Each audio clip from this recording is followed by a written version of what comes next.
And welcome once again to the WO Radio Show. My co-host, he just entered the building, man. Give it up for the commander. The commander's in the house tonight. Doing a little sprinting, are you? Getting the cardio in. Yeah, I understand. Well, the back door wasn't unlocked, so I had to run all the way around. They locked the front, it, didn't they? And the front was locked, so I had to fumble for the key in the dark. Man, I thought, okay. They know damn good and well that we're here on Tuesday nights. Yes, they do. The most popular radio show in the state of Missouri, and they can't figure out we're here. Oh man, I'll tell you what, I'm shattering my image of everybody. I understand. Guys, we got a great show lined up for you tonight. We got two outstanding topics. We got some news from coming up from Mr. Reed here, the commander. But we want to get things started tonight. We want to bring in a gentleman who's a part of W Entertainment Network. He has his own show on Tuesdays and Thursdays from noon to 1, both days. He's it's not a conversation. It's not a confrontation, guys. It's a conversation. Yeah. And that's where you build things out, is having that damn conversation. I don't care if it's hard, easy, what, neither is he. You got to have the conversation if we're going to make anything happen. He's a comedian. He's well known around the world, and he's my friend. All right? Rednecks and blacks are friends. Don't start that crap. He's my friend. I love him to death. He does suck. You got friends? Hey, man, we're live, man. Don't be giving that shit up. Please, guys, welcome to our special guest host tonight, Roy Anthony. What's up, fellas? How you doing, Commander? Hey, how are you? I'm doing great, man. Yeah, thanks. Good to see you too, man. I'm telling him and Dean. Sorry, I see over here Roy sucks. See, that's that redneck got that started. And everybody around the U.S. know it's bantered, so they be loving to hear that, you know. Yeah, and, they tell Roy and I all the time, you guys, man, we love you guys. Won't you watch the damn show? Park your ass in the seats then. You know, you love us so damn much. You know, bring them on. But guys, Roy's on here tonight because he's going to give us some of his opinion on, because he does a lot of West Coast traveling. He's got a lot of fan base at West Coast and here in Missouri, right? So he's going to give us his opinion on certain topics tonight. But before we get to those topics, you know how it goes around here. We want to do a couple other things real quick. We're going to start off with what is it? We did not have a winner of the what is it. So I'm going to show you guys what it is. It was last week. I don't know if you got my text on it for what it was. There's the what is it from the last 3 shows. I put on for 3 shows in a row. Anybody guesses this thing gets 50 entries automatically into the Mystery Box Challenge. Okay, do you know what it is? No, don't have a clue. All right. I kind of thought I did, but there it is. There it is right there. Bigger image of it. It's a sycamore ball. Sycamore ball. It's sycamore seed. So that one is retired. No one won that. I will get rid of that. I will delete that. It looks like a fungus. I thought it was a fungus on somebody's leg. It looked to me like a fungus on a white oak tree on the bark is what it looked like.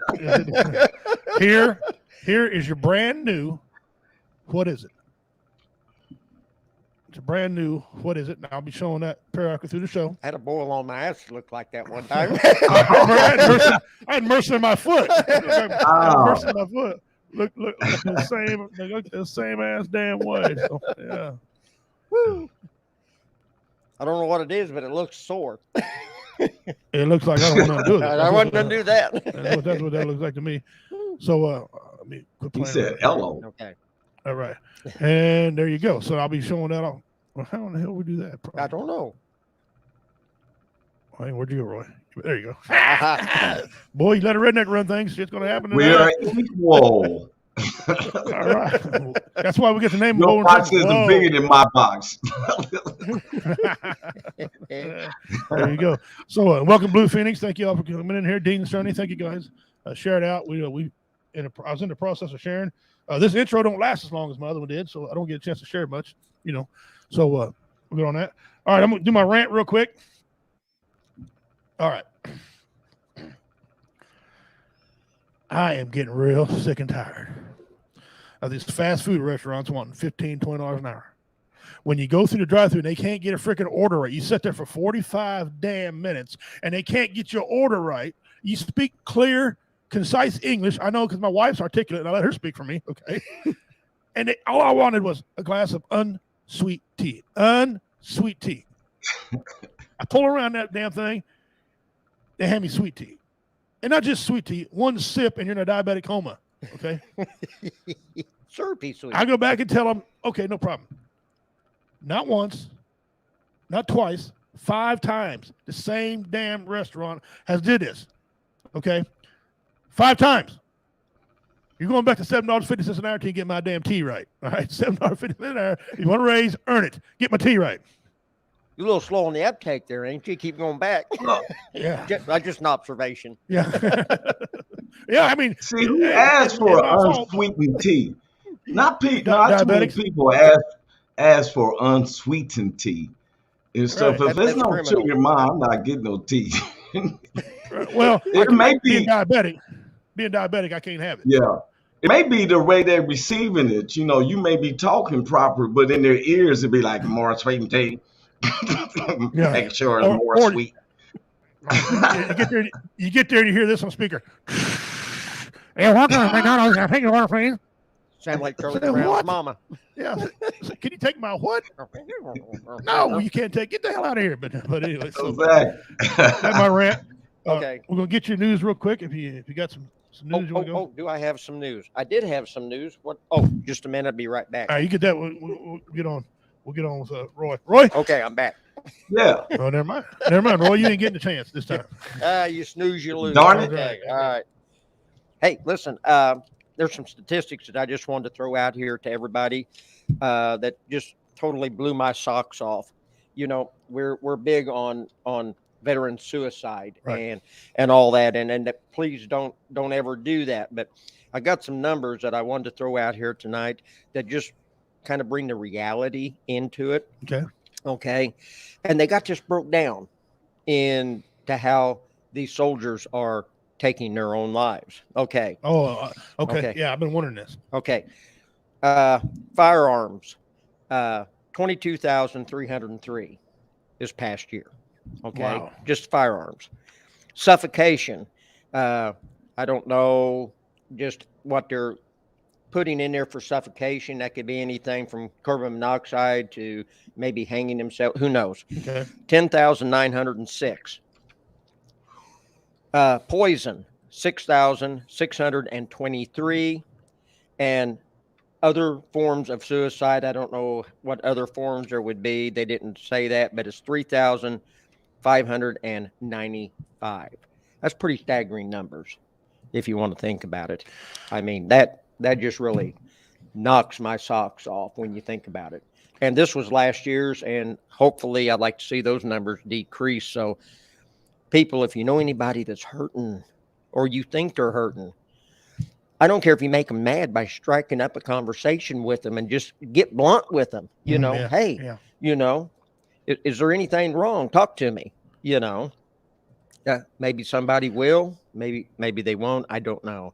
But it never hurts to just go ahead and just be straightforward and be a straight shooter and just say, hey, you know, talk to me. You know, what's going on? You don't seem yourself. You know. Right. Yeah. Absolutely. And Yeah. we'll cover more of that later on in the show. Yeah, also. we sure will. One thing I would want to know is how many are committing suicide by blunt force trauma, like jumping off a bridge, a building, getting hit by a train. Because I know there's somewhere I read in a certain state, suicide by train is leading.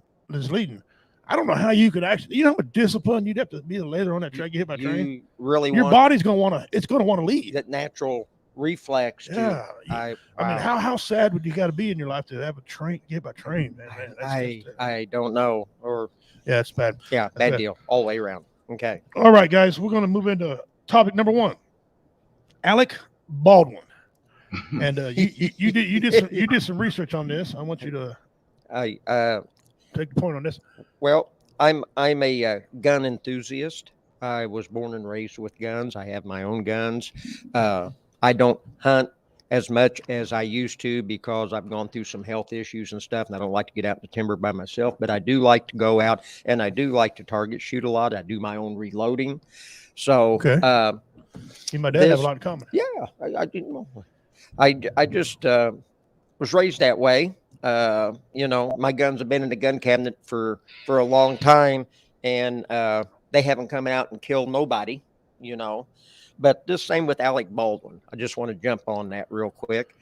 The type of weapon that was used, he'd have to have the trigger pulled back in order for that Western style single action pistol to go off.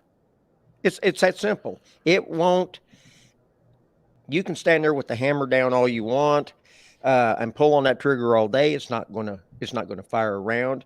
That hammer has to be pulled all the way back, and you've got to pull on that trigger in order for it to fire. So I just kind of wanted to throw that out there. But I wish I'd have brought mine from home. I could have maybe held it up here, showed everybody. But do some Google research. There's a lot of people out on YouTube who are gun experts, even better than I am. Mm-hmm. And they've thrown this out there and said there's absolutely no way that gun went off unless he pulled the trigger. Yeah, it's a revolver. And anybody knows revolvers. The reason they're so safe, they just don't misfire. It has to be a human error. Now, again, to add to what you said about that Arab gun, and then I'll let Roy have a come here. That Arab gun, the trigger pull on that thing. Yeah. And correct me if I'm wrong, it's like 4.5, 5 pounds of trigger pull. Depends on the make of gun and stuff. Right. They average anywhere from about 3.75 to about 4.5 pounds. Okay, 4.5. Pressure. Yeah. So if you're pull 4.5 pounds with your finger, you just don't, oh man. I mean, you got to pull the damn thing. Yeah. And the only way to do that is horseplay. Yeah. Horseplay is the way to do it. And Roy, we'll bring you in real quick. Yeah. From what you heard the commander say, what do you think? Yes. Now, I totally agree with the commander, but it's with real gun. Well, some of these are replicas to make it look like it. Now, the thing about in Hollywood, though, when you're shooting a scene, to get the splatter and everything, they have to. All right, when they set you with a gun, they tell you don't touch it because the thing that they're going to have where you see on the body and the blood pops out, that's a cat thing. Right. So it's supposed to be, so they tell you, because people get kicked off the set by messing with that gun before that director said, because some things ain't in place. Now, where Alex Baldwin messed up is that they've been, Hollywood really started working on preventing these accidents because of Brandon Lee, which I think that was just a curse of that Bruce Lee's first son. They gonna do whatever, but they sharpen up. Now, where Alex went wrong is that he lied at first. He said that it wasn't him. Then we find out it was. Now, the supervisor of the script said that everyone knows if on any movie set, you don't mess with the prop.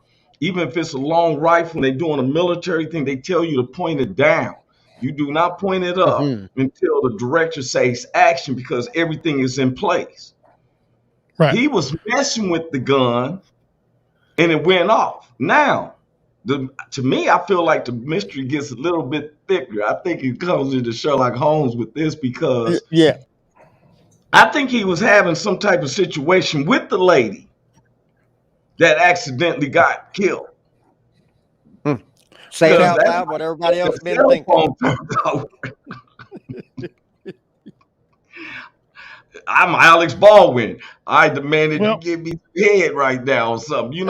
I'm just being real. And that very well could have been. But there's a report out there that he was horseplaying with that gun, doing all kind of fancy stuff with it before. And the director said, "Hey, man, hey." And then she said, "Hey, somebody's gonna get hurt." Yeah, apparently. But he kept horseplaying with the damn gun. And then they said he did some type of action like. But why he didn't want to turn his cell phone in? Well, see, because he was playing with it. Well, that makes him liable. What he's saying is, it's not my fault. I didn't do it. The prop guy did it. Prop guy said, "You suck my ass." Well, she did it. Yeah, but today what gets me is that I don't like when people's not taking ownership. That's right. Yeah, exactly. He's asking that New Mexico pays for like a workman's comp for an accidental death. Dude, you work business. You know what I'm saying? Yeah. Right. And then he goes on and dogs, and I got an article, a couple things about that. Well, people are suing him. He said it was an accidental, fatal workplace accident, and therefore he wants a lawsuit dropped because he's got the family of the lady is suing him, okay, and he's asking for dismissal, saying there's no grounds for it. If this is the case, this ain't a simple case of workers' comp here. No, that's what Roy said.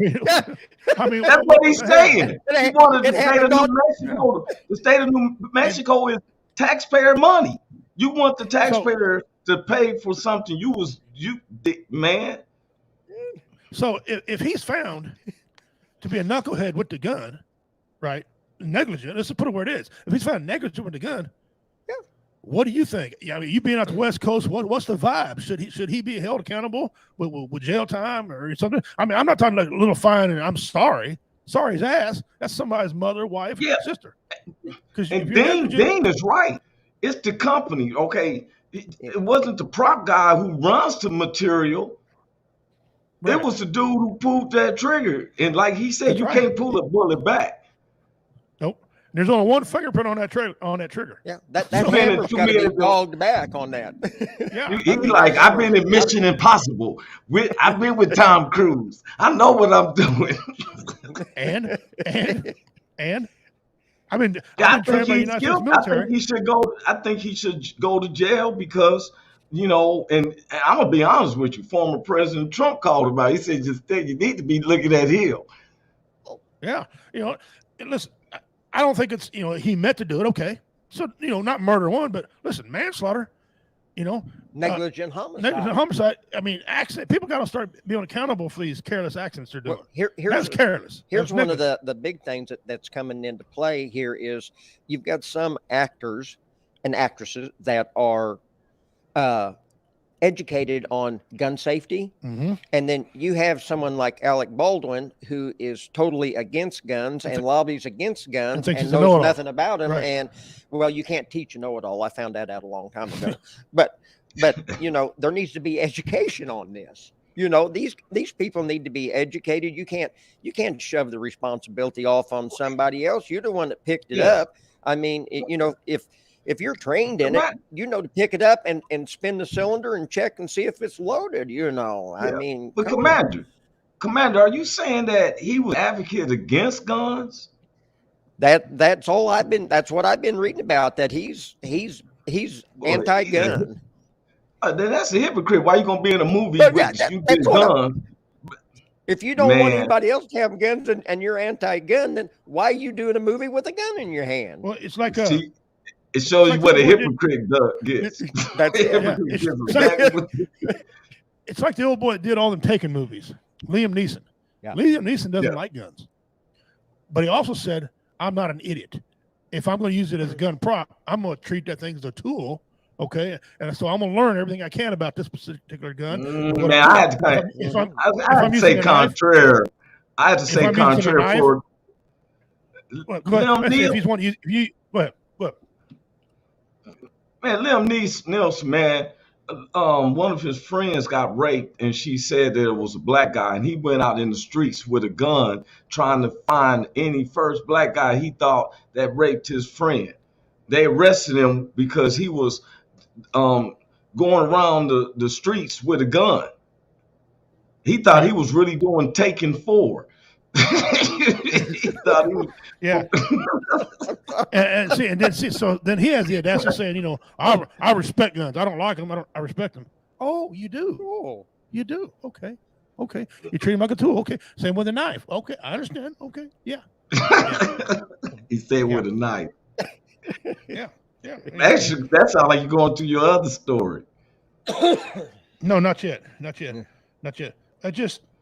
So if he doesn't get any type of punishment, and I'm talking more than just a fine, what do you think, Roy? What does that mean to you?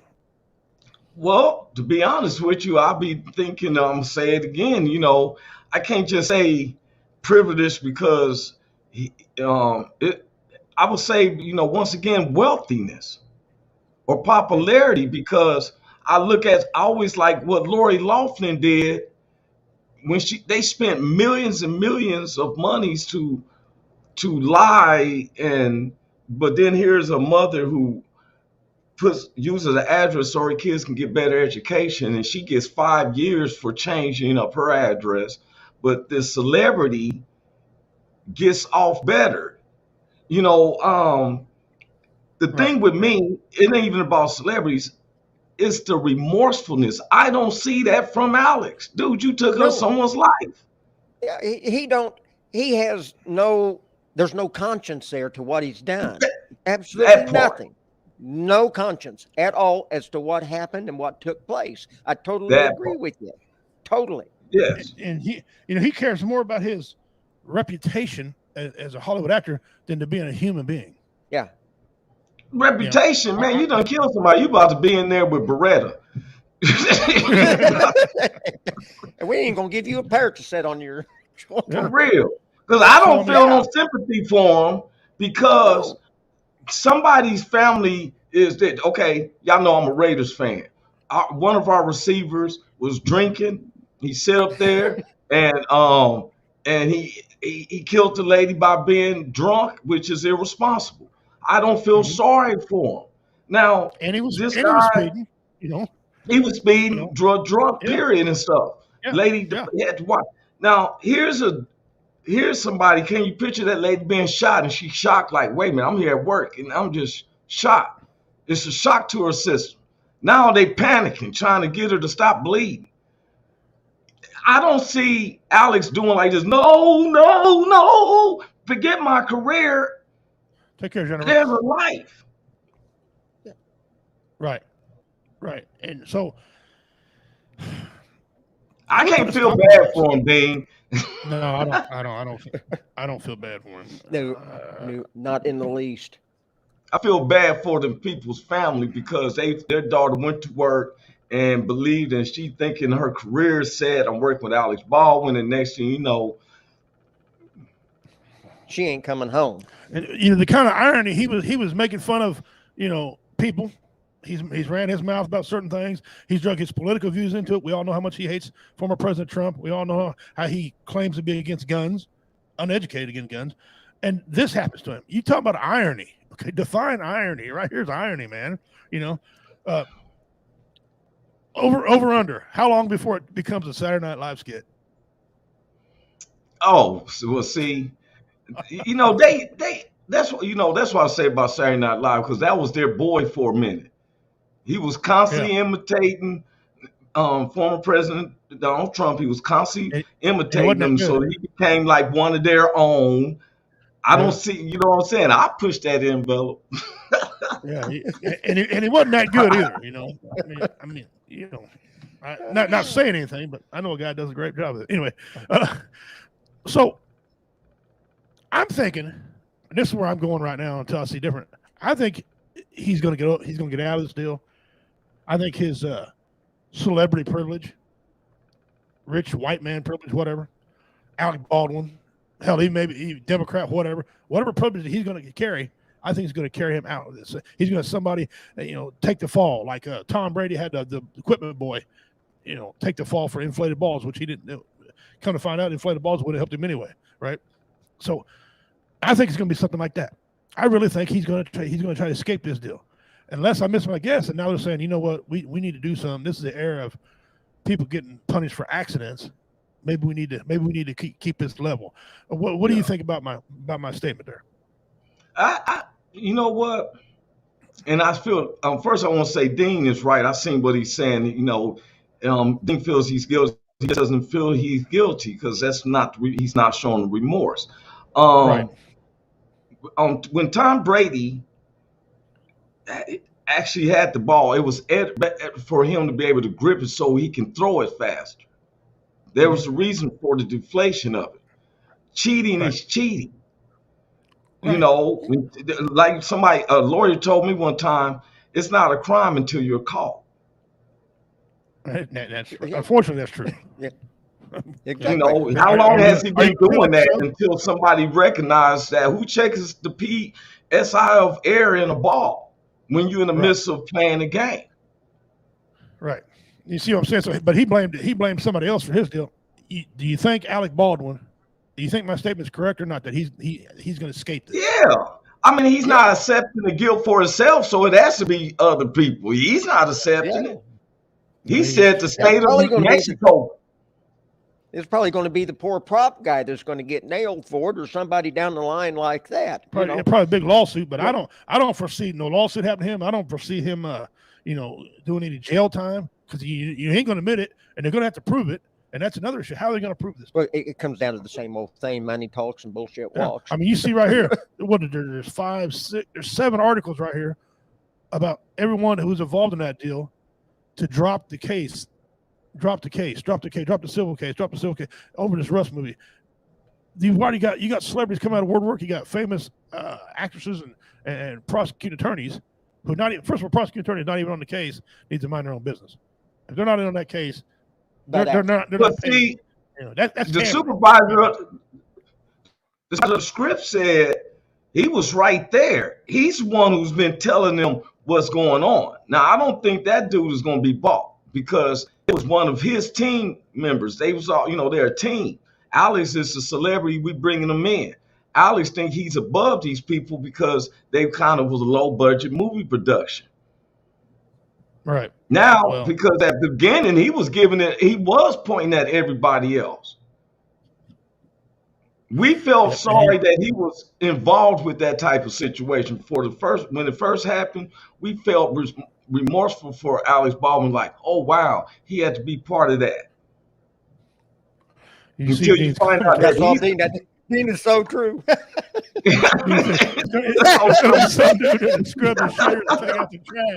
was like, oh, Mr. Baldwin, why are you a part of that? I'm thinking that he was shocked. I'm like, oh, I want to Mr. Baldwin, you up there around that murder and all that.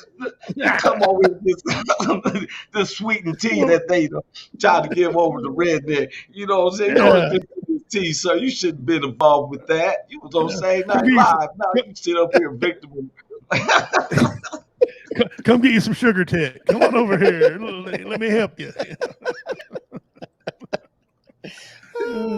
Shit rolls downhill. Yes, it does. Shit rolls downhill. Yeah, especially if you're a plumber. But once again, it ain't even him. It be the media. They'll make us feel like, hey. And that's a good transition into our next topic. You can tell Ron, I've been doing this before. Now, this next topic, we'll see. We'll put Alec Baldwin on hold because we'll see what happens. I'm not confident anything's going to happen at this particular time with him. But I'm going to play one for you, gentlemen. And I'm going to put a disclaimer on this. W Entertainment Network is not responsible, nor do we agree or disagree with anything you're about to see. We don't condone anything that's not done by ourselves in person on camera. Okay, so Facebook, don't shut us down for this. Let me find the damn thing. I thought we all go Facebook jail tonight. Huh. Well, no, Facebook jail. They need to leave us alone, man. They're always on our ass all the damn time. All right, it used to be where we'll do a film and they'll say something afterwards. Now we say one thing, their finger on that button, mute. Yeah. They got a big stogie in the beer. What are they gonna say today? Yeah. All right. This was a police shooting, and it's I just let the guy tell you about it. The reason that women live longer, Mark. You dumbass, you got the wrong one. One that says police, not you retarded mother. Well.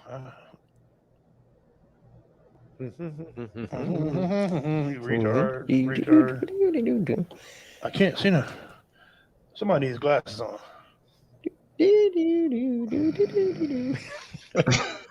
I guess I have to go backwards on this one here.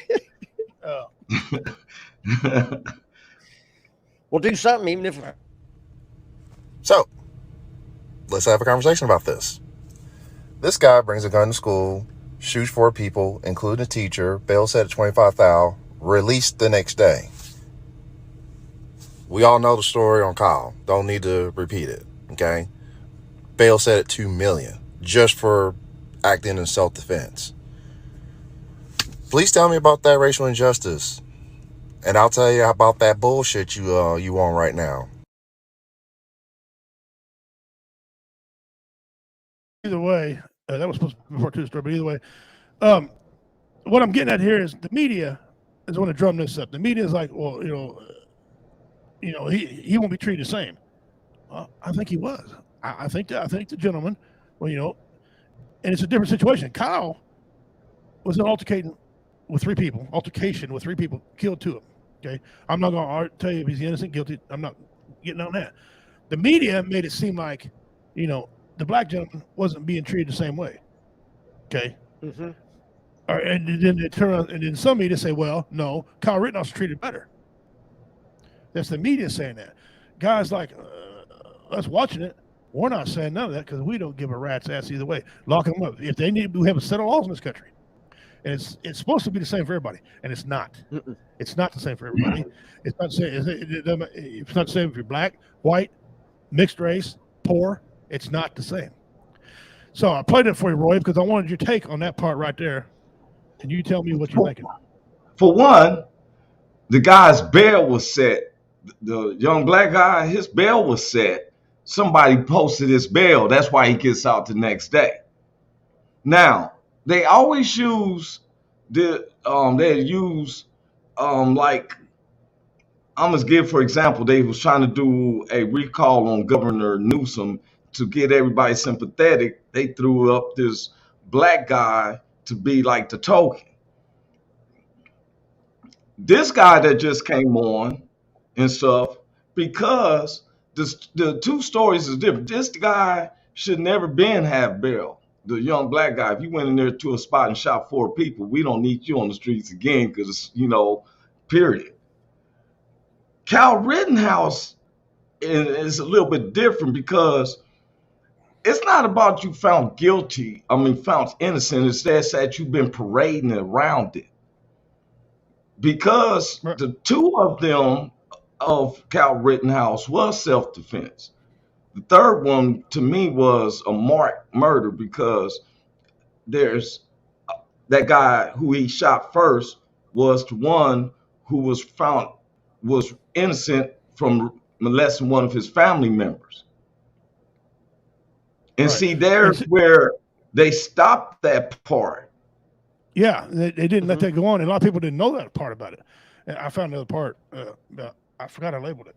Oh, you labeled it. I did right. That's but why I you did couldn't wrong. find it. You no labeled shit. it. Yeah. Idiot. Okay. So, but you're exactly right. Now, but to listen to the media, like Roy just said, they didn't. That guy should have been on the street. That come from a black gentleman who said that kid should not have been on the street. He gonna walk up in a crowd and kill 4 people like that, provoked or not. He should be on the street. Why is the media twisting around and saying, Kyle Rittenhouse, it's just they don't want us to get along. They don't want us to get along. Roy's an engineer. A lot of you don't know that. He's a brilliant engineer, okay? And he designs things. He goes all over. He's met a lot of people. Yeah. Awesome. From what he's told by the media and what he sees, it doesn't add up. Man, look, I've been doing an assessment. I'm a civil designer, not engineer, but I'm the one who does the hard work. And the engineers get the credit. But yeah. Bad, yeah. So I made you smarter than what he was.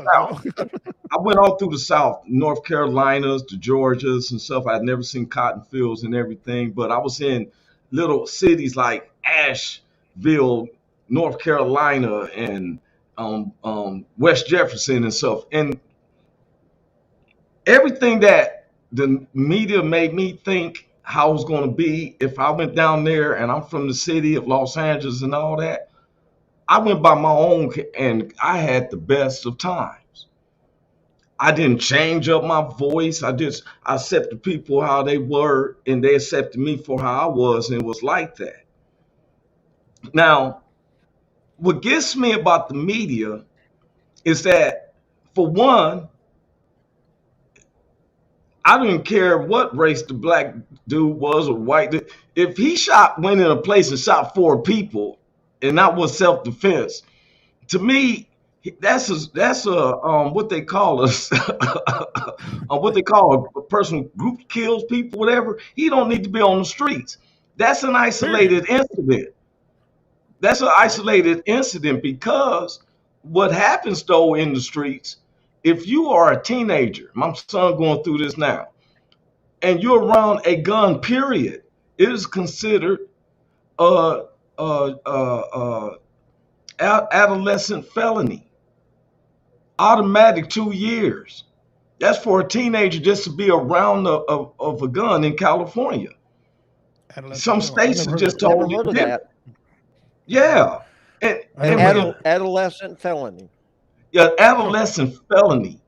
If you're under 18. My sons and his friends was looking at the Cal Rittenhouse situation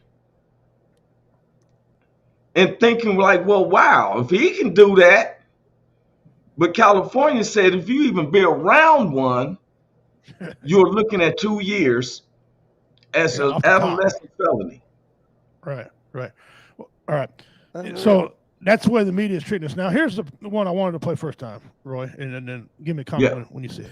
This is 61-year-old Richard Lee Richards. Trigger warning. In the video I'm about to show you, he is the man in the wheelchair.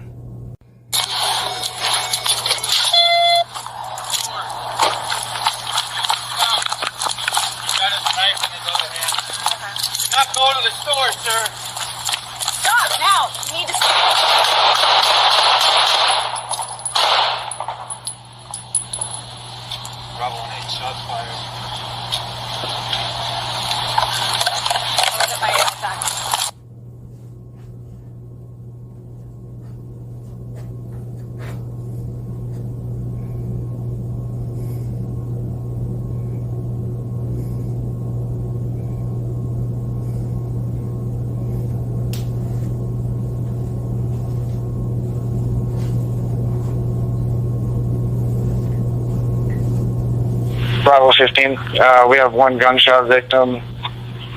Officers are code 4. Bravo 15 is it code 4 for message to move in at this point. Bravo 15, I'll need units here, code 3, we've got a lot of people here. 10-4, stand by just 1. Is it okay for message to move in? Is the scene secure? Yeah, scene's code 4, message to move in. Now, this happened in Tucson, Arizona, and the officer you see unloading 9 shots into the back and side of a 61-year-old man confined to a wheelchair is Ryan Remington. Apt name, right? So what was Mr. Richards' crime, you ask? He was suspected of stealing a toolbox from a Walmart that Officer Remington was on special duty as a security guard at. Now, why did Officer Remington fire 9 times into this man instead of using his taser if he thought the 61-year-old man confined to the wheelchair was a threat? Pause and read. His lawyer said that the officer claimed that he couldn't get a proper deploy of the taser because the individual was in a wheelchair. You can't make this shit up.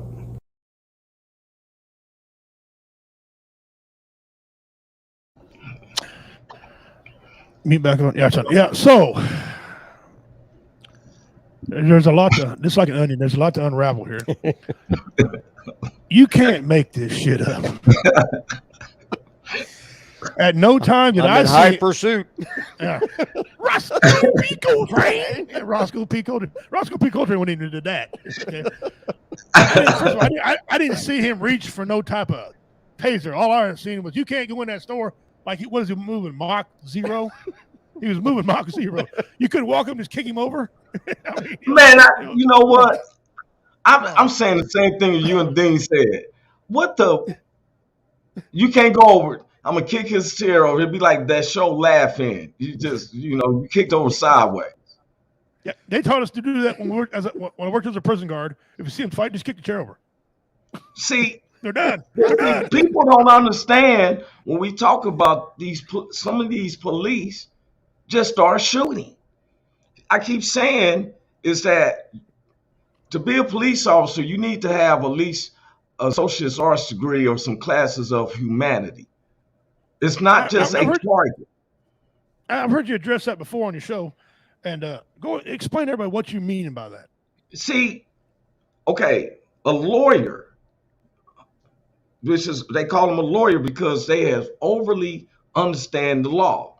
You got 4 years of regular college, then you got 4 years of learning the law, and then you study almost 2 years to cross the bar to say that you understand the law. They take people that's been for 4 to 6 months, ain't even been military trained.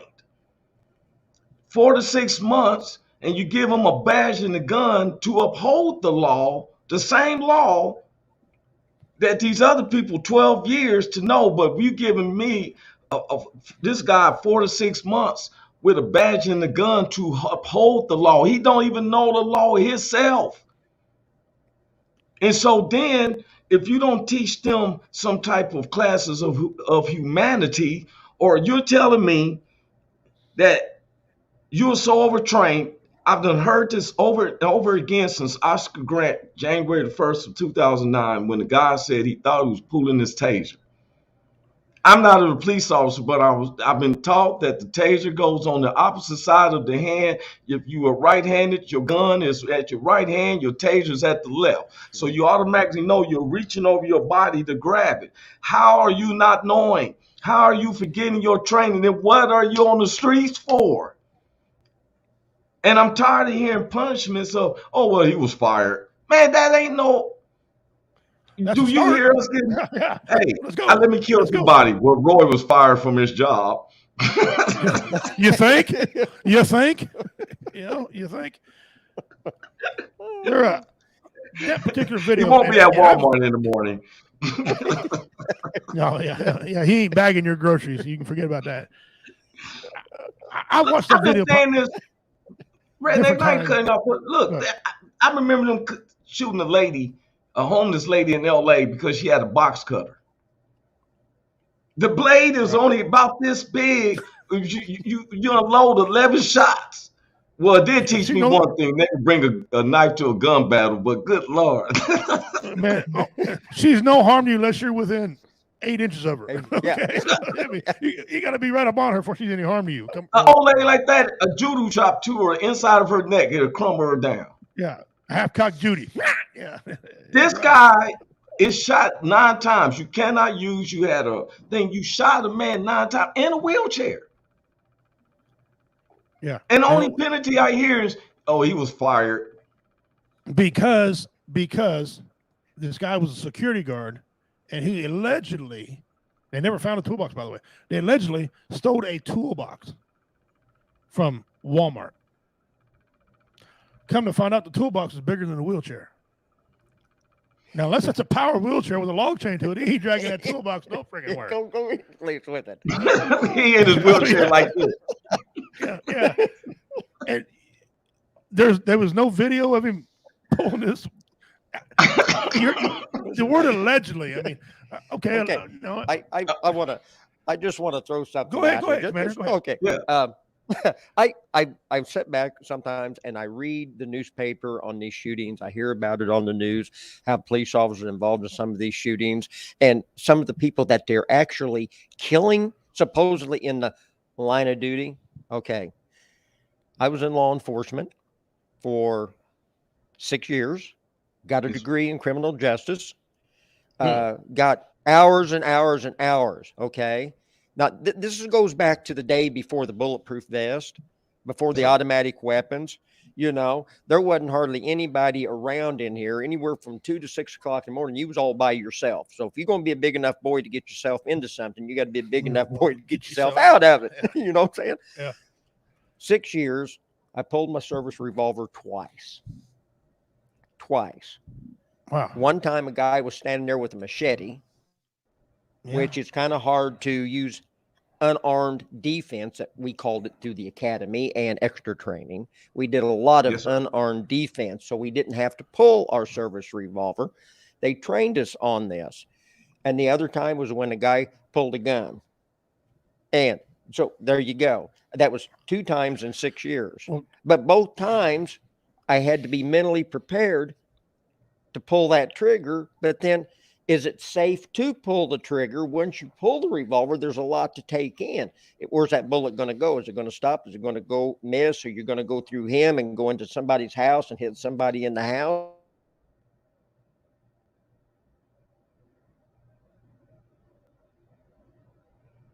The things that runs necessary. I mean, these pulling your revolver, well, I call it revolver. That was my day. Oh, wheel gun, man. Pulling your pistol should be your very, very, very last step that you have to take. And the first thing they want to do is pull their gun.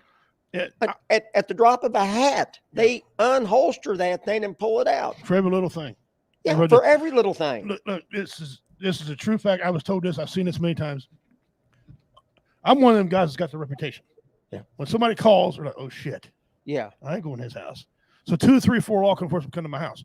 What do they do when they show up to my house? My wife will testify to this, because when my wife and I first got together, I was telling her about the law enforcement. She goes, oh, they're not really that bad, are they? She's seen them more. She goes, damn. Yeah. Damn. But they came to my house. Every time they come in, they got their hand on their gun automatically. Okay. What that does, I'm already agitated, for example. Mm-hmm. That makes me more agitated. Okay.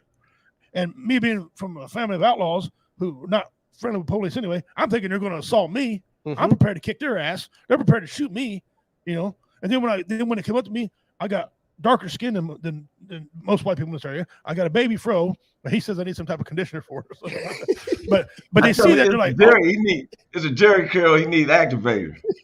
Activator, yeah. But when they come up there and they see that, and then given the fact that they know my name and MMA fighter and all this, they're already jacked up. They've already got their gun out. When all it was my mailbox got hit. Yeah. I was reporting, doing the right thing, you know, making it because they had a drunk driver in my mailbox. Yeah. Oh, that's Richie King. We're going to his house. Yeah. Oh, he's a bad dude. You know. Yeah. And you know, I'm already jacked up because from the past, for 30-some years ago, I've been preaching the same thing, and Roy's been preaching the same thing too. The problem Roy, he'll tell you about what goes on in L.A. because he knows what goes on in L.A. He's got his thumb out there. He knows what's going on. I know the rednecks right here. Rednecks treat the same way as the black people are. We really are. Yeah. We talk ethnic. We're aggressive people, but we ain't playing no games. Yeah. When policemen walk up to us, you know, they want to try to get slick. I'm quick to get slick back. I don't care who you are. You can't eat me. There's a lot to eat here. Yeah. Okay. No, that's illegal. So yeah, that's right. What are you, Hannibal Lecter? So it just sets everything off. And they told me today, they said, well, the reason we pull our guns, what's your name? Because we don't know. So we just soon pull our gun to give us the advantage into a situation. I'm like, well, you don't know what's going on. You can pull your gun. My stepdad, I hate his guts. My stepdad, he was a cop. I didn't like him, but he was a cop for a little while. He didn't pull his gun off. He wasn't a fighting man, but he'd break up fights. He would never pull his gun. He'd get in there, you know, he'd come home bloody, but he never pulled his damn gun because he didn't want to shoot nobody. Because one, he didn't want it on his conscience. Exactly. You don't and want two, to. the laws back in that day, not like they are today. I carried my nightstick. I mean, whatever happened that day? Whatever happened that day? My stepdad used to have this big ass long club looking thing he carried, right? And one of the little bitty deals on a spring, a little billy club thing. You don't see him carrying it no more. You see him a taser, handcuffs, gloves, and a freaking gun. We were trained in how to use the nightstick, not to beat people with it like they used to be, but how to subdue them and put them down in holds to restrain them until somebody else could get there to help you. Right. You know, nothing. And so anything to keep from having to pull that pistol and use it. It drives me crazy that's the first thing that they automatically do. So and I don't care where it is. Yeah. They automatically pull that gun. Yep. And this, you know, it's amazing because I'm listening to y'all and how, you know, how you said the proper way of using a nightstick and stuff. Not when I was growing, not in the neighborhood I grew up in. I know. That's what I'm saying. There's a lot of people that just beat you to death. Oh my God, he pulled out his nightstick. We know we're about to get that butt whooping with it. Pull out that sap. You know what I mean? You know. Yeah. And in the public, it's like, I've been stopped. And I'm going to tell you, I'm on my way to work, and they said my taxes expired. So the cop stops me, and he said, oh, your tags expired. I know, that's why I'm working, so I can, when I get my check, I'm gonna pay for my tags, but I got to get to work. Well, I'm gonna need license registration, but while he's doing it, he's asked me for it. He has his gun on his hand on the gun halfway lifted. And I'm asking, who you think you stopping, El Chapo? I'm the most wanted. You asked me to stop for tickets. And you ever notice how the media do that? Next thing you know, it's brought so much attention that there's police force being used erratically. Then all of a sudden, they show you a story where somebody had to use it. Right. Mm-hmm. You know, That comparison where that guy did that waste of time, the first video you show, you know, I go by signs of justice. I think that justice is supposed to be blind. If I hear the story, I don't care if you black, white, Latino. If I put my blinds down and I say that's him, and I open up my eyes and it's a black guy, or white guy, that's the story that goes to. That's right. But the privilege sometimes is that the times.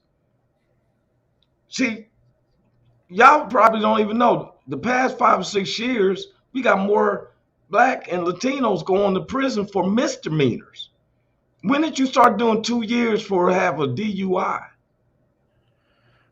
Here's supposed to be if you have like 3, if you're chronic, it has to have the word chronic in it. Chronic in there. Yeah, you can get 5 years in a pen here in Missouri. Yeah.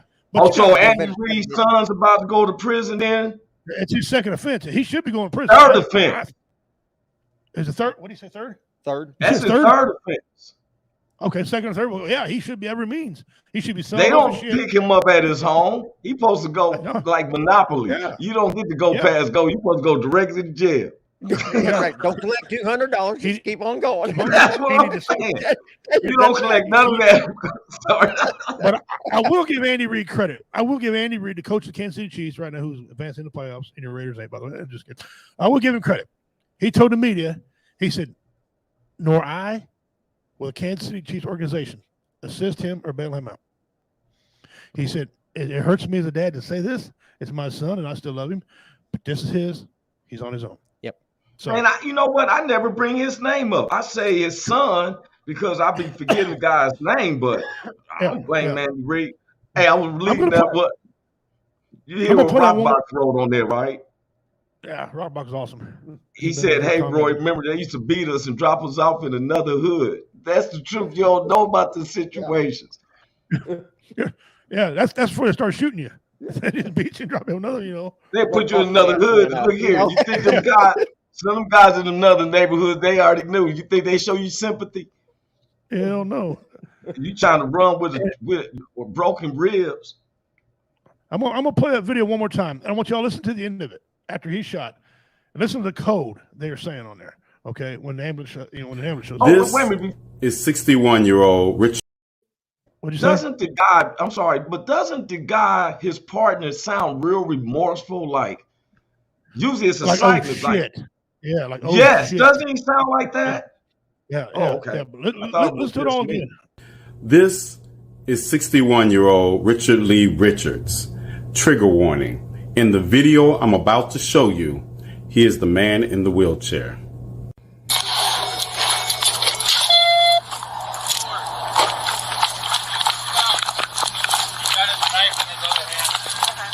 Go to the store, sir. Stop now. You need to.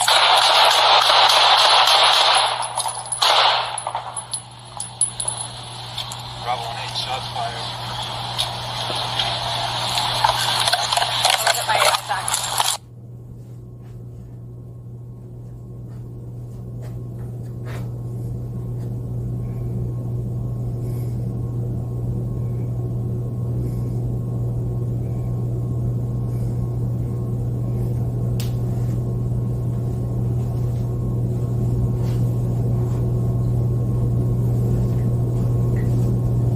Bravo 15, we have one gunshot victim. Officers are code 4. Bravo 15, is it code 4 for meds to move in at this point?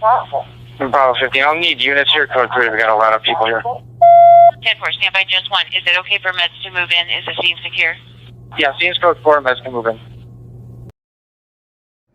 All right, I cut off there because we've already seen it once. That code, all that code 4 in the 5-4 thing right there, they cuffed a limp man, and his rule he had to follow was he can't get no treatment until he's cuffed and the scene is secure. Like, where's he running? Where's he going to go? Where's he going? I don't expect special things for handicapped people, but what I'm saying is use some common damn sense. He ain't gonna get up and run.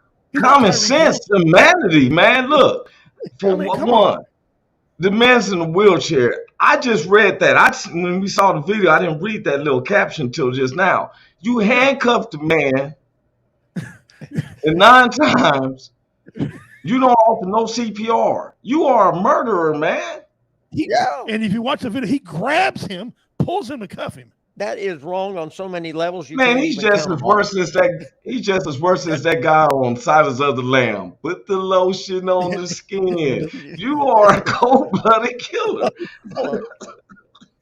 That is just, he's wrong. That officer is just flat wrong. And at what point? Now I know officers don't call each other out, but at what point do they stop that and say, "Look, asshole, you need to get in the car"? No, that's when his partner that's calling in for the ambulance and for backup, because there's a lot of people there. That's when he walks up and puts the cuffs on the cop that just did the shooting. Yeah. The man's in a wheelchair. I mean, come on. Yeah, where's he running? That's a bad shoot. We used to call them good shoots, bad shoots. That was a bad shoot. That shouldn't even. But he shouldn't even have been shot. No. But you notice how everybody got. You notice how everybody got quiet. And stuff like, did you just shoot this guy? I don't know. I didn't catch the story if he lived or died. I'm assuming he's dead. Okay, and that makes. Oh, he might want to be, but I mean, you sure ain't feeling good. I couldn't find it nowhere. 9 shots. I'm assuming he was dead. And if he was dead, why cuff him? Yeah. That further lets me know that cop was an idiot. Well, they said that they fired him. That's what they said. They fired the police officer. That's it. That's what gets me. Because the story I heard about him was they fired him from his security job. So he's got 2 jobs. He's a security guard at Walmart, and there's a cop. So. And a cop. He shot him because this guy was stealing a toolbox from Walmart. And you said it was bigger than him. He got to wheel himself with one arm and pull this. Yeah, that's not an electric wheelchair. That's one bad dude in a wheelchair. That's what I'm saying. He was pushing. Oh, I know what happened. I got it all figured out. He's the guy. He's Xavier of X-Men. He used his mind to steal it. Well, he sure didn't use his mind to stop them bullets. He should have been able to be like, it did like that, and the bullets would have stopped and just dropped. Yeah, Wolverine wasn't protecting him. What is the man thinking though when you run up to somebody? I don't know, man. It's like they tell me you can't call a small person. I call them midgets, but you're supposed to call them a small person. I never seen them as a threat. No, you kick him. Get out of here. Yeah, unless you got a gun. I'm gonna hold him like this. Look at you with your. Look at you. You're so cute. Stop fighting. I'm gonna put you over there. I fought one in the bar one night. I started laughing. Yeah, I was laughing so hard at him. He got mad because he was trying to talk tough and had that squeaky voice. He goes, hey, I'm gonna take you down the yellow brick road. And when he said, "I'm gonna take you down the yellow brick road," I about fell the fuck down. I'm like, "Oh, you gotta be." Oh my God! He goes, I'm telling you, I'm gonna take you down the yellow brick road. Man, get your ass out of here! I'm drunker than hell. With you. You don't give me a case. He pops me in the face. He gonna get them brothers. We got to stand on the table to do it. No, he ran. He ran up on some type of Jackie Chan shit off the bar stool, hung in there and popped me. I'm like, fighting. What the hell, man? I whooped his ass. I felt bad about it because it was like me whipping one of my grandsons. I just picked him up and powerbombed him. I literally WWE'd his ass. Boom. He goes, oh man. He starts crying. That ain't right. Bitch, you punched me. I gotta go. You didn't. Then they threw me out. Your belt off. They threw me out of the bar because I was 6 foot and knew better. I don't give a shit. He punched me. Anyway. Man, it make me feel like you did him like that movie, The Avengers, when the Hulk grabbed Loki. Yeah.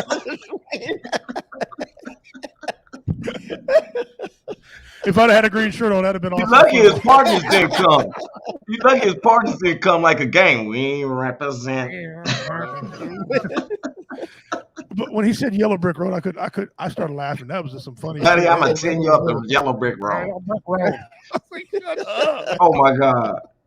Yeah, you got me over. Dean said he was off duty and working security. Why did it say police on the side of the car? Because he was a cop and a security guard. He was doing both. Unless they got the giantest Walmart I've ever seen in Arizona. That son of a bitch must be drive-through. I don't know. Only place with air conditioning for the public. Look at my look at Rockbox. It's Saturday at a funeral. Yeah. So, but I've learned now not to pick on the little. I've learned now not to pick on the little people, and the yellow brick road is not real. But the little people. He thought when he jumped off that, he thought that when he hit you, he's gonna give you a concussion, so you gonna see. That's what he thought. Yeah, they figured out I was an MMA fighter, and he couldn't hit me. Were you surprised when he actually got up and hit you like that? I did. I paused because I was laughing like, what the hell? I'm gonna take you to the yellow brick road, dude. You do. Man, come here. Oh my God! Got something for you. And of course, I was the bad guy for not taking an ass whipping by a midget. Okay, I was going to tell my mom, son, what happened to your eye? A midget beat my ass. Oh, what? Oh, what? Lupa. He was talking about the yellow brick road. I don't know. Wizard of Oz shit. Oh my goodness. Son, what was he get so mad at you about? Was you just staring at him or something, or? No. We were talking about football, which usually gets it going, right? Well, first start talking about religion. Don't ever do that when you're drinking. Don't ever talk about religion when you're drinking because it's bad, right? Then we switched to football. I said, man, your little ass don't know what you're talking about. He paused. My little ass. Dude, you got a little ass. You're little. You're a little ass. Everything about you little, okay? Except his head. It was regular normal sized head. It looked like a bobblehead. I thought he was going to fall over when he walked. But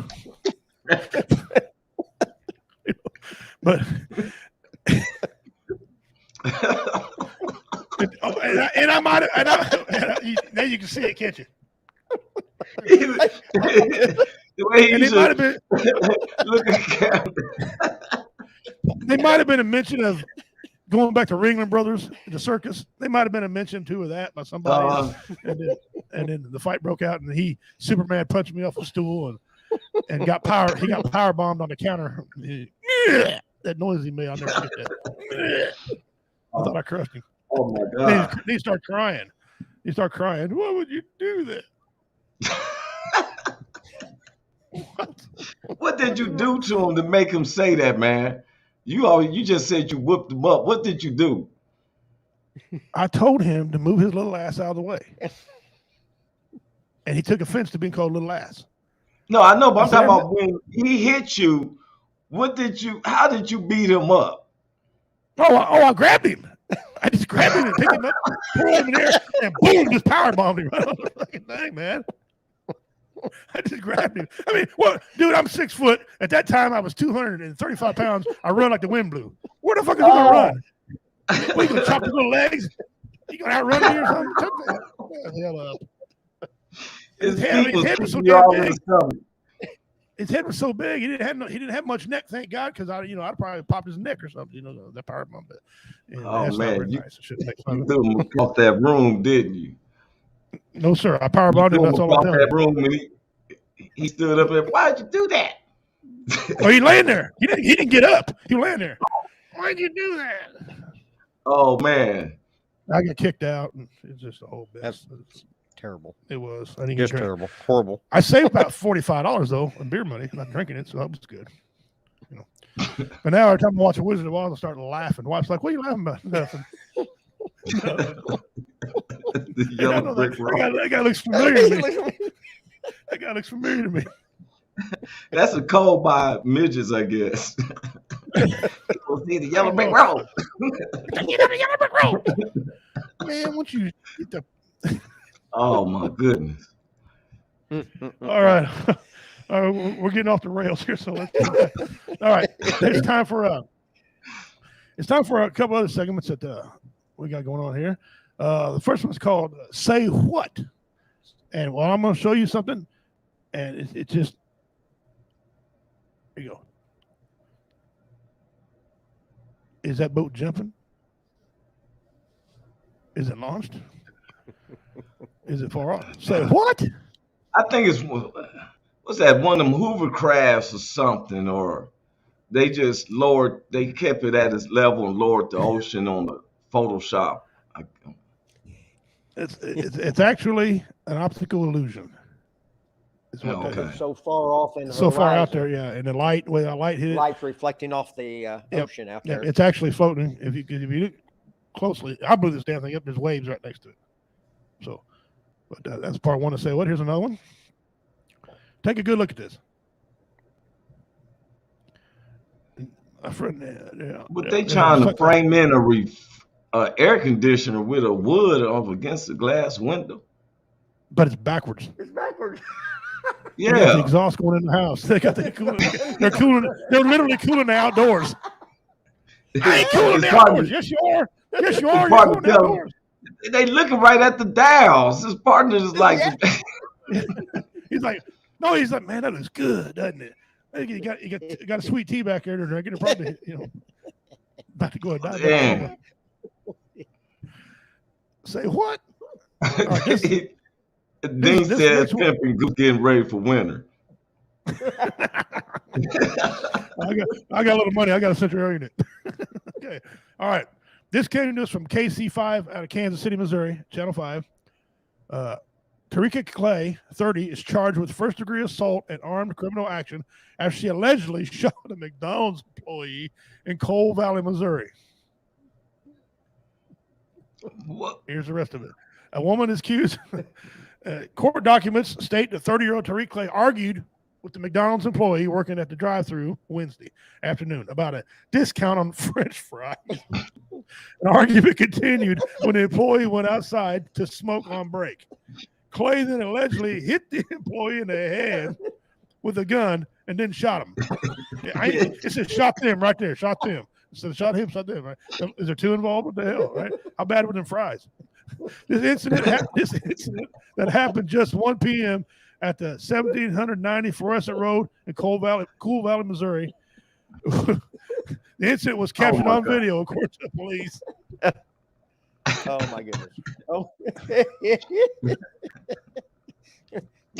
you're not to give me my discount. Say what? Say what? She didn't have enough money and she wanted them French fries. I need this discount. I'm gonna need this discount. How much discount can you need on fries, man? Hey man, I'm gonna be honest, man. Us black folks, we love our French fries, but God, easy.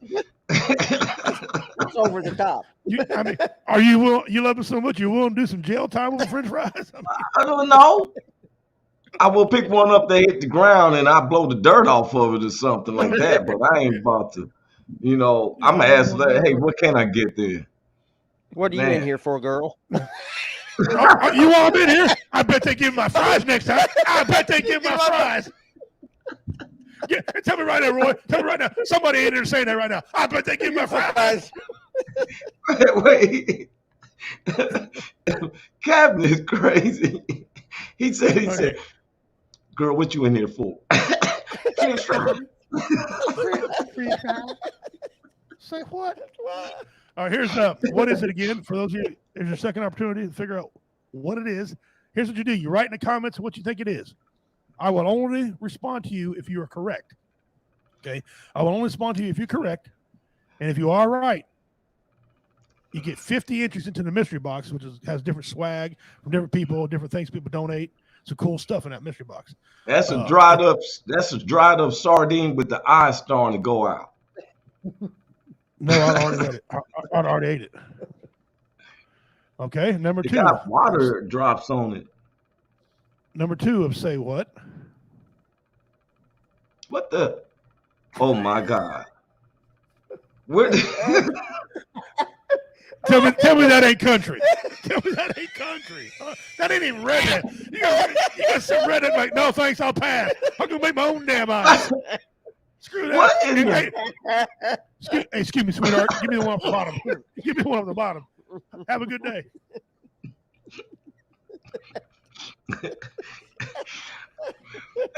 She was in one of her friends' cars, and the seats was always, they can't take that seat heater off. So she's like, geez.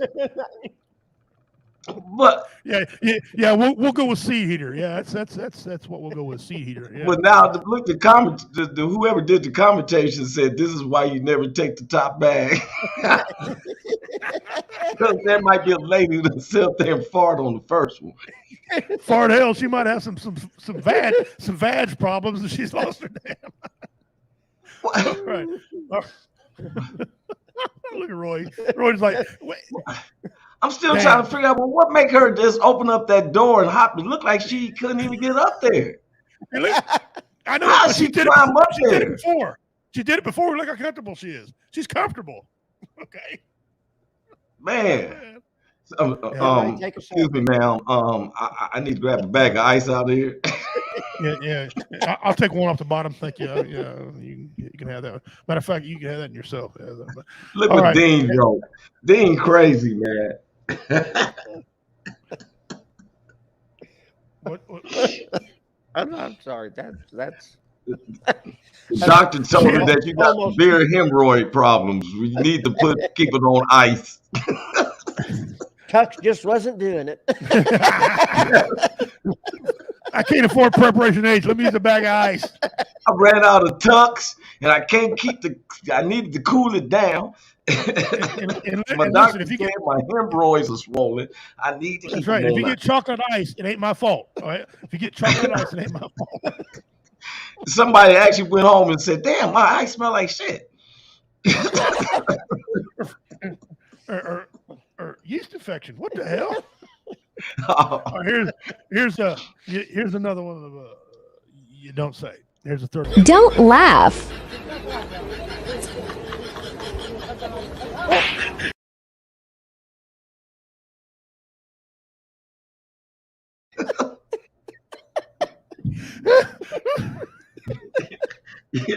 He needs to be in their head first.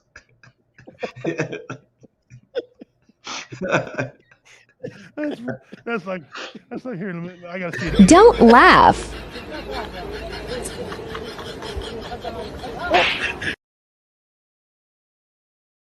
Here, or is that midget you was fighting at the bar? I think he's training, wanting a rematch. You know what'd been funny? Have you heard dun dun dun dun dun dun dun? Heard Rocky play in the back. Or the Eye of the Tiger. Dun, dun, dun, dun. He fighting a goat. That goat is tearing him up. He still got a little bit more training to do. He didn't make no contact. No, he didn't do very well. Oh my God, man, y'all got me up here crying.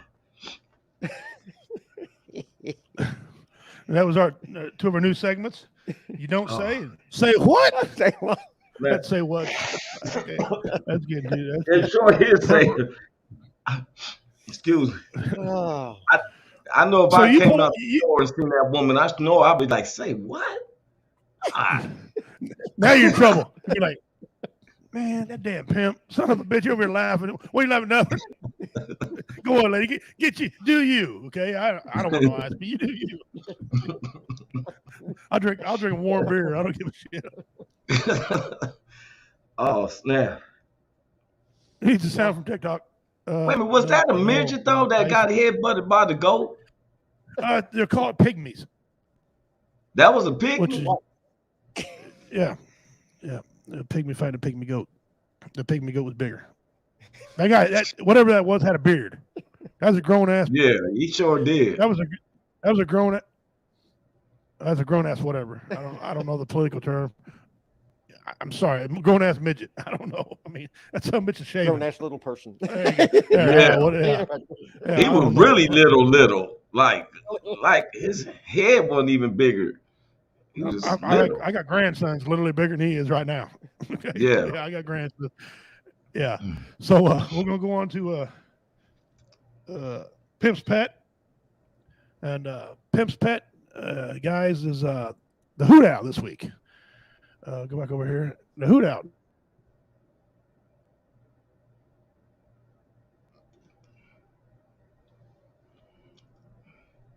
To my culture, it's a majestic, strong, awesome animal. I go back and take Dean off. I got Dean on there. That's what the problem is.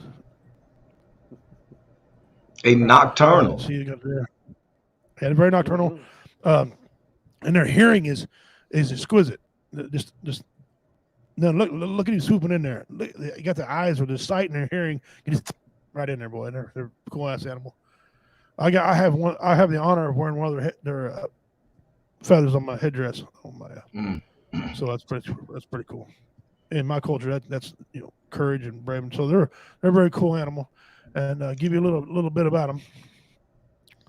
All right, they're actually called the bar, B-A-R-R-E-D, barred owl, also known as the northern barred owl, striped owl, or more commonly known as the hoot owl.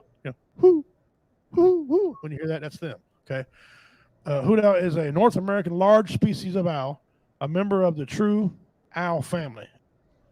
They belong to the genus Strix. Okay, whatever that means, which is also the origin of the family name under the Linnean taxidermy. They're mass. They're seeing you live. I'm sorry. Mass is 1.6 pounds or better. Okay, they got a wide. They're all over the United States. There's nowhere these things are not. They can mate with any other owl too. That's one of the rare things about an owl. They can mate with any other type of owl. They don't, but they can. And they can turn. These are one of the owls that they can turn their head plumb around. All the way around. Yep. They turn their head all the way around. And so a few years ago here in Missouri, the Conservation Department said that if you spotted one, they wanted to know about it and its location. I guess they're far and few between in Missouri. Oh, yeah? I got one of those in my house. My wife's got a picture of him when she smokes cigarettes. She's got a picture of him in the tree in front of my front yard. Yeah, that's cool. Of course, where I live at, Roy can testify, where I live at, I got all kind of things out where I live. Got all types of animals. Yeah. Snake hanging from a tree and all that. Hey, I don't go to that section of the yard. We were deer hunting and seen a deer carcass in a tree. There's only one animal that takes a deer up a tree. Yeah, mountain I know what that is. Mountain lion. Mountain lion. Yep. He's out there. I've seen him several times. But so that's a pimp's pet. Roy, you got anything about the owl? Yeah, because I was over visiting my brothers, and he lives over here in South Missouri area, and I thought the owls was probably 4 or 5 inches tall or whatever, and this thing just swooped down and stuff, and I said, "What the hell is that?" It was an owl, and he had the big old white face, but his body seemed black or gray, whatever. And I kind of stayed in the house after I seen him swoop down because I didn't know he was that big. He looked like he stood about 2 or 3 feet instead of 5 or 6 inches. They're a very tough creature. I mean, they swoop down and grab a rattlesnake and rip him apart in seconds. So, anything goes after the rattlesnake is a bad little creature. Okay, no, that's right. You don't want to play with it. Some other news, real quick. Wrote this down. Y'all remember that girl Gabby who was killed by Brian Lauder? You remember that dude? The manhunt for him. The FBI did a manhunt for him and found his body tore up. Well, they found his journal, and they went through all his stuff, and he admitted to killing that little girl. Wow. He actually did admit it, and it's evidence of. They said would have hold up in trial. So, yeah. So he was guilty all along. He killed himself to get out of facing charges. Wow. The problem I have with this story, gentlemen, and you two being grown men, and Dean, you were a grown man, and all you guys watching, you might agree, you might disagree. But the report said initially, before she was killed, 3 men seen her crying and seeing them two scuffling.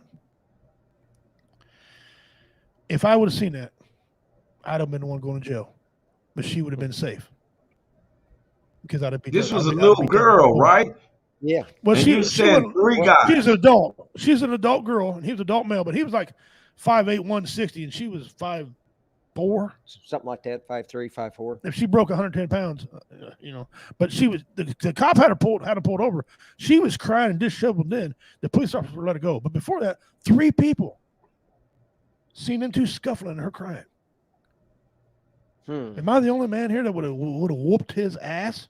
I'd have took a case. In my culture, you don't smack your women around, man. You just don't do it. I mean, I ain't got no problem whipping a man's ass, but I won't. No, there's no reason. You can walk away. They had a disagreement over the radio station. Are you shitting me? Over a radio station? So this boy, I'd call him a man, but he don't deserve to be called a man. This boy got all mad because he couldn't listen to a certain type of music. His life was that messed up that the radio had to control what he did, and what he did. Someone who loved him, buckets, and she stayed with him. She loved him, offered him nurturement and stuff, and this way to treat him. And 3 grown men did nothing. I'm sorry, gentlemen, but that pisses me off. Yeah, because I've always been taught, like, it's the women and children. I don't believe in no attacks unless I've had women that got in an argument and all that, and I'm not arguing with that. I was raised by my mother who just walked past that you can never win an argument. And so the thing is just like Captain said, it's best to walk away. Yep. It is. Just walk away. It is. It really is. To kill, and now you hiding and you feel it. And he killed himself in the woods. His mom and dad knew about it, wouldn't tell the FBI where he was, and when they found his body, hey, listen, this case is so popular, even Dog the Bounty Hunter went to look for him. Wow. And if Dog the Bounty Hunter wouldn't have sprained his ankle, they went back and found him. But where they found him at, the FBI done searched a week prior. So, and he wasn't experienced in the woods. If he'd been a veteran, they'd have never found his ass dead. Yeah. Okay, but this was a punk.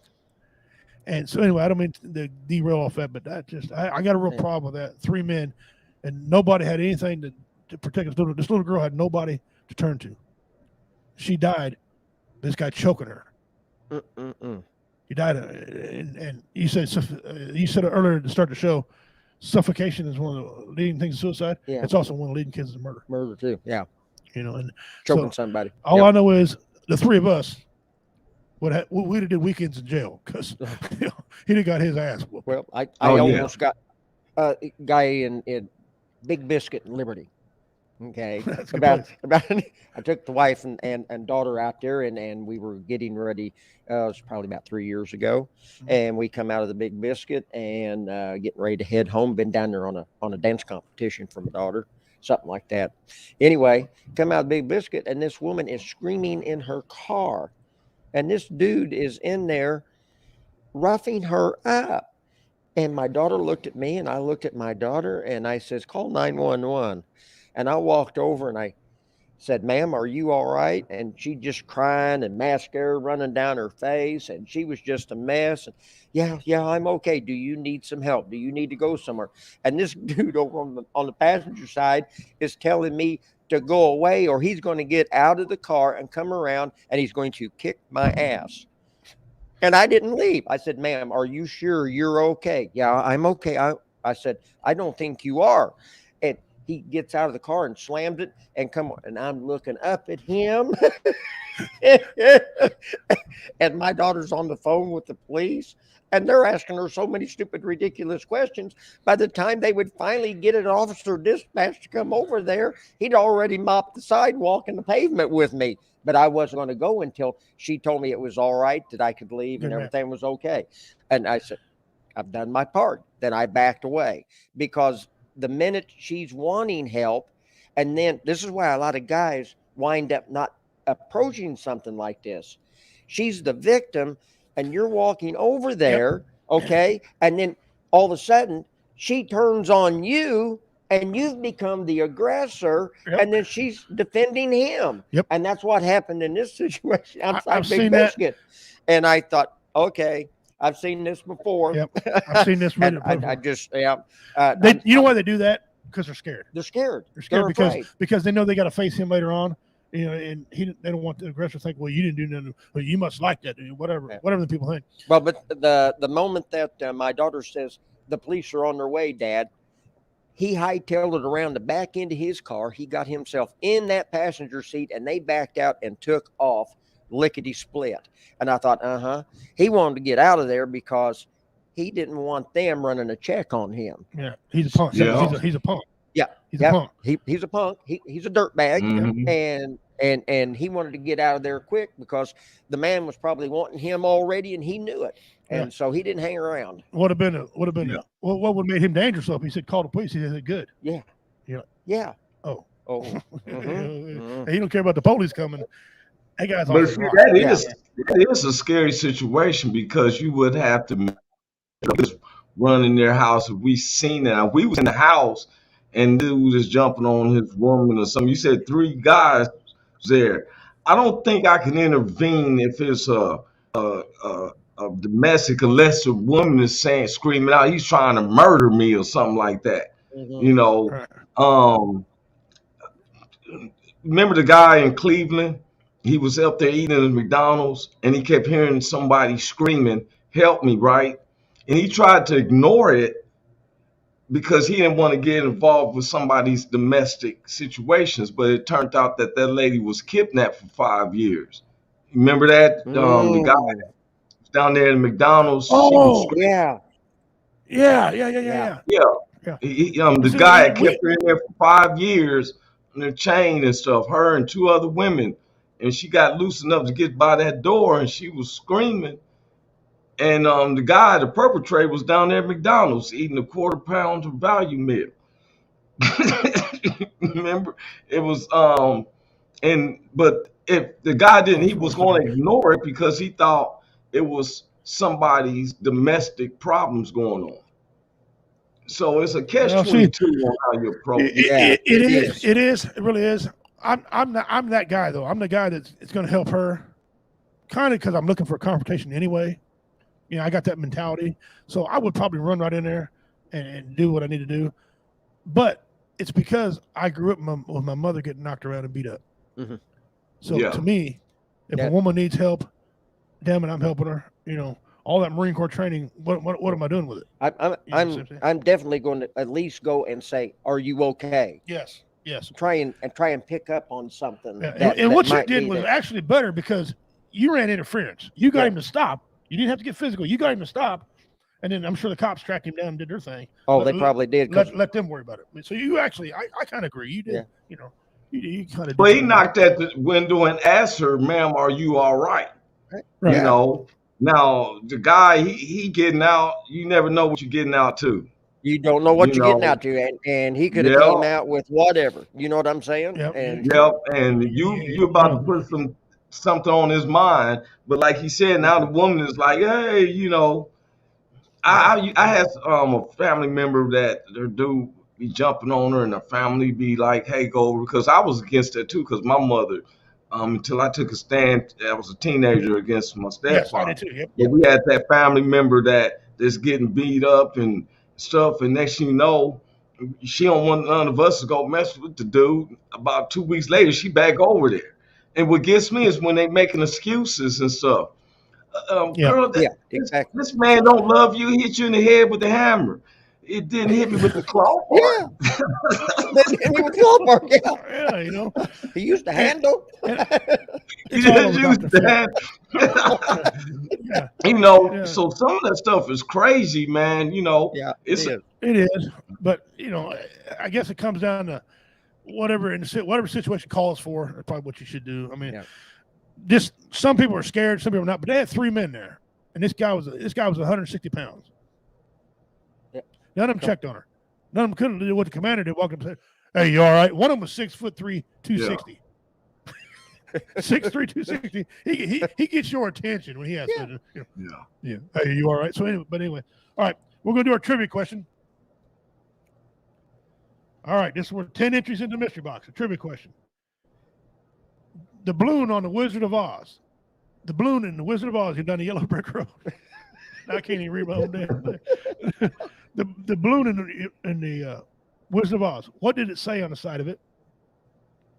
It said, at the end of the movie, when the wizard takes off in the balloon, it said something on the side of it. What did it say? And we'll see how many people can get. No, it wasn't Acme. It wouldn't bite me either. You remember Acme was always on the road runner and stuff. They always get these rockets and these bombs from the Acme company. While we're waiting on that, we got a date for our competition. March 26th. We're going to be at the Post 33 in Cameron, Missouri, at the American Legion post there. The commander, he's right here. They already okayed it, so it's good to go. We got already got 2 comedians already signed up for the contest. Reigning champion David Scott, he's going to come back and dig in, and Petty Murphy, another good friend of mine. I don't know if you know a lot about Petty Murphy, Roy, sure with him or anything, but he's a non-veteran too, but a huge friend of mine. He always says, "Pimp, you know I like you." I said, "No, why, Petty?" He said, "Well, because I'm black and you're not." What the fuck is that? What the hell does that even mean? He goes, "What's going to be my opening night?" Oh. But he's a very funny comedian. I like the guy. So far I got Petty Murphy and David Scott performing. And if you're interested, if you're a comedian, if you're just a smart aleck, or if you just want to dabble, come out and join on 26th. It's the $35 entry fee. You get half the pot and a trophy. Okay, you get half the pot and a trophy. The other half of the pot goes to W Entertainment. They'll pay some bills around here. That's what it's for. The rules are quite simple. The first round's a 5-minute round. You get 5 minutes. If you go over, you're out. That's simple. I don't care what joke you tell. Tell any joke you want. Family friendly, adult, doesn't matter. The second round, the judges will have some topics. They're going to give you a topic. You got 2 minutes to write the topic, 3 minutes to perform it. Go over 3 minutes, you're out. It's a 3-judge panel. If at the end of the competition we have a tie, the person in the first round who got closest to the 5 minutes without going over wins it all. Okay, and it's a 3-judge competition. I'm hosting it, so I will not be taking part in it. But if you want to join, you want to sign up, and then I'll send you a copy of the rules, so there's no mistake, there's no misunderstanding. What's going on? All right, we have a winner of our trivia question. Dean Cerny, State Fair Omaha. That is correct, Dean. State Fair Omaha. So I'll write Dean down right now. A little piece of paper, and I'll keep track of these, Dean. So you now have 40 because you get the 30 donated to you. And I'll check. So the widget was from Nebraska. Well, he was a hot air balloon, and he was performing, and the tornado blew him into another dimension. That's what I'm saying. So he blew in from Nebraska because they was in Kansas. Yeah, that was a bad tornado. Oh, I tell you, man. That's what I'm saying. Follow the yellow river road. I'm going to hell, man. I'm gonna go down. Oh my God. Oh man. That's why I'm starting to wonder if you headbutt that midget like that goat did, because you said it was similarities. He talking about you just shook him and threw him down. That man didn't just lay on the ground for no reason. All right, look. You held him and headbutted him. All right, I'm gonna tell you the truth. Okay. Thank you. I front kicked him like Sparta. Okay. Okay. Grabbed him up underneath his armpits, right? Looked at him and said, "Yellow Brick Road," and then I slammed him on the counter. Dang. Why did you do that? That's rude. Fuck off. Oh, and I know why I got kicked out. I remember now why I got kicked out, because I was going, the plane. Took me out. You done slammed the dude on the bar, then you start mimicking others. Yeah. You was mimic. I was drunk. The plane, boss. The plane. My wife's like, something severely wrong. My wife's like, there's something seriously wrong with you. All right, guys, we're going to do the comedy part of the thing now. Been making fun of little people all day. Well, this is a little comedian, all right, and a little person, little midget comedian, and he's super funny. So give a listen to him, please, if you would. Ladies, I want you to know something. Men, we know what that means. Straight men, we know what that means when your woman comes to you and says, let's do something. We know what that means. That means it's going to be something that she loves and we fucking hate, okay? Now, I know some of the women in the audience right now are like, oh no, Brad, my man loves doing that stuff with me. No, he fucking doesn't. He doesn't. No man's ever woken up with a free Saturday and thought to himself, sweet, flea market. That's never happened. And I know this because I had a weekend off not too long ago, and I never get weekends off. I'm always working, always traveling. So when I get a weekend off, I like to do nothing, stay at home, watch TV, pet my dog. That's what I like to do. So I'm doing that, and then my wife comes in the room and goes, okay, I've been talking with Carol. Fuck! We've made some plans. That's never good. That's never been followed up with, the plan is I'm going to blow you for 30 minutes and then shut the fuck up for the rest of the day. Never that. Never that. But I'm a good husband. So I'm like, all right, what are we doing? And she goes, we are going apple picking.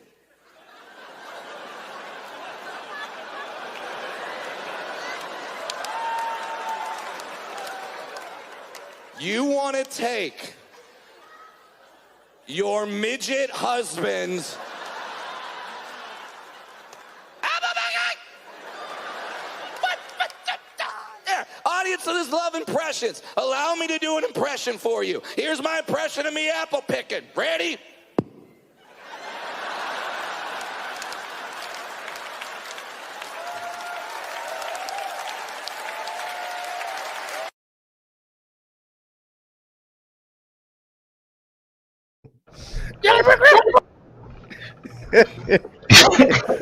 The end of that's funny. His voice was normal though. He didn't have that rigid voice. Yeah. Like Where are we in the recruit? There ain't no apples on the yellow brick road. Lay down. All right, here we go. Another one. But I just got blessed with a good wife.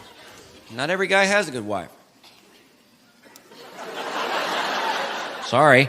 I mean, think about Job in the Old Testament. Think about Job's wife. She must have been a real piece of work. I mean, the devil took everything from Job, man. Killed his kids, killed his servants, killed his livestock, covered Job in boils and sores. But his wife did not die.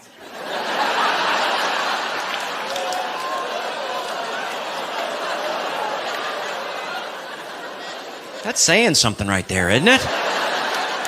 Like, hey, devil, Job's wife's right over there. I know. Trust me, leave her. I know what I'm doing.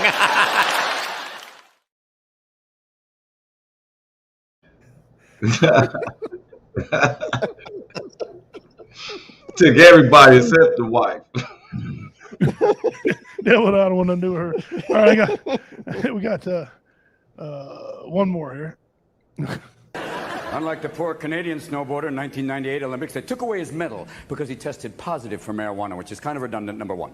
Number two, they said that marijuana was a performance-enhancing drug.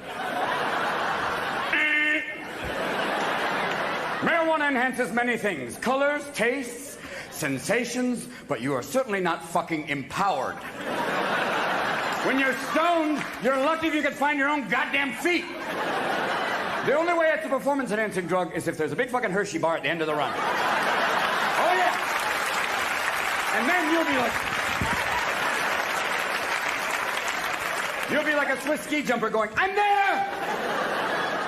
Poor Canadian snowboarder, they asked for his medal back and he couldn't find it. It was around his fucking neck.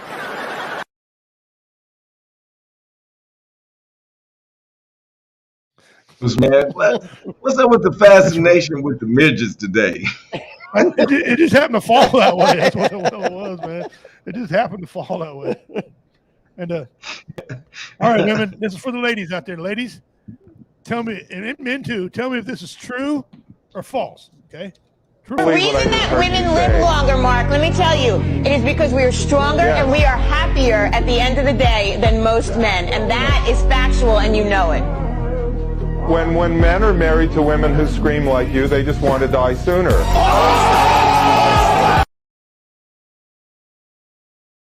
True or false? True or false?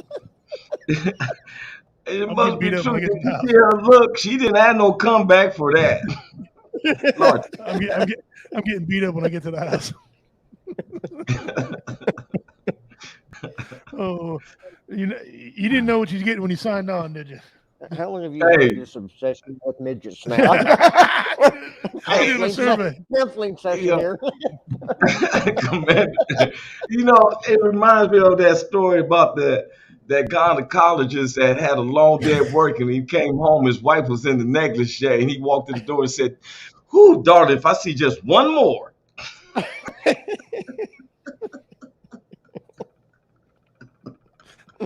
See, redneck version of that is he come home and goes, "Oh my God, how'd you get that hole in the floor?" She had a mirror on the floor. You know, what I like is It's true. What's his name? Larry the Cable Guy, and he was doing that comedy where he say his woman say, "You want some of?" She had wore some what was that?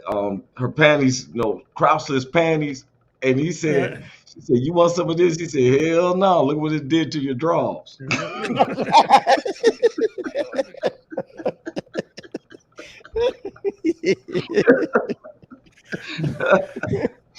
See, comedy is supposed to do what it's doing to us, make you laugh, man. Make you laugh. Yeah. You know, make you laugh. Even midgets make you laugh. You know, they can be fun Hey, too. cold beer. Hey, honey, want a beer? Interest you dolls in a cocktail? This one's on me. Maybe later I can get on you. Would you like an ice cold beer? Beer? It's ladies' night. Bitches drink free. You're gonna have to check your ID though. No, just kidding. You're old. I don't know how you would be allowed to sell something alcoholic. You're not old enough. You're not 21. Are you gonna buy something? No, I'm not gonna buy something, but I don't think that you're doing. I think you're doing something against the law. Okay, so I suggest you leave. Okay, listen, Hitler. There's no German beer here, so move along. What a smart-ass kid you are, boy. You need to loosen up. Have a beer.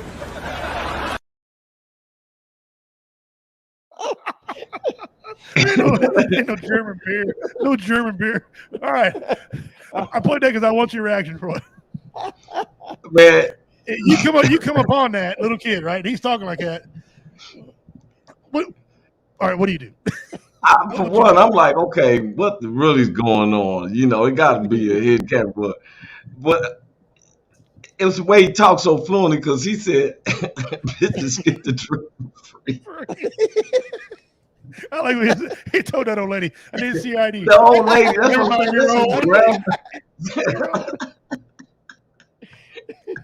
and they stayed there though. They was about to buy some beer until old Karen comes in there. Yeah. I get you that one old lady was, "Hey, what do you got? You got light beer? I like a Pilsner. You like a beer?" I'd be like, "Hey, is it legal?" I might have bought one from him. I'd have bought one. Is it fresh? Yeah, here, let me have it. What do you got to Yeah, I like you, kid. It's okay. It's 3-2.